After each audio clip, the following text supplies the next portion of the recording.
வளைகுடா நாடுகளில் நீடிக்கும் போரால் வணிக சிலிண்டர்களுக்கு ஏற்பட்ட தட்டுப்பாட்டால் ஹோட்டல்கள் பாதிப்பு. பிரச்சினைக்கு தீர்வு காண முதல்வர் ஸ்டாலின் அவசர ஆலோசனை.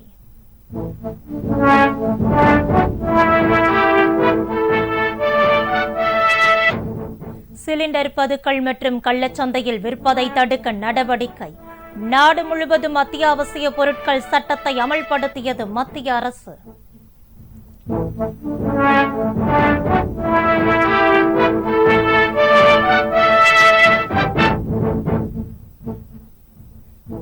சட்டமன்ற தேர்தலில் தமிழக வெற்றிக் கழகம் சார்பில் 4000க்கும் மேற்பட்டோர் விருப்ப மனு.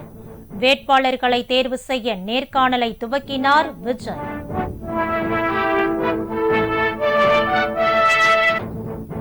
சென்னையை அடுத்த கூடுவாஞ்சேரியில் தீ விபத்தில் சிக்கி ஒரே குடும்பத்தை சேர்ந்த 3 பேர் பலி. தற்கொலை செய்து கொண்டார்களா என சந்தேகம்.